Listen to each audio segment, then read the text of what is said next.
Meron din po tayong magagamit sa mga cordless dyan. Yung naka-promo natin na 1,000 pesos. Screw naman po, mga set na rin po siya. Mas mura po siya mabibili. Naka-super select lang po siya. Ito naman ang tinatawag nilang screw tester. Light pencil po siya. Ayan, sa mga 220. Ayan, meron tayong per piece na mga socket wrench na handle. 1/2 drive po siya.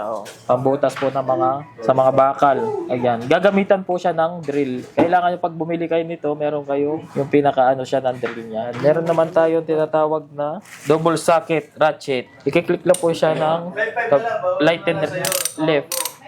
F-clamp. Pang-ipit naman po sa mga tabla para kung magkakating po kayo sa mga halimbawas. Ano niya?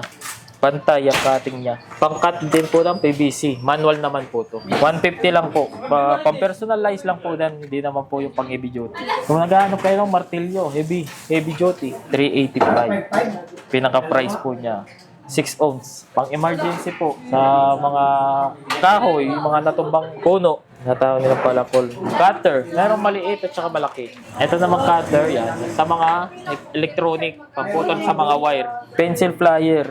Lahat na. Meron siyang martilyo, yung hammer, at saka yung pang ano sa cream. Meron din dito yung tinatawag na pambakal. Size 4 din po siya. 35 pesos lang po per piece.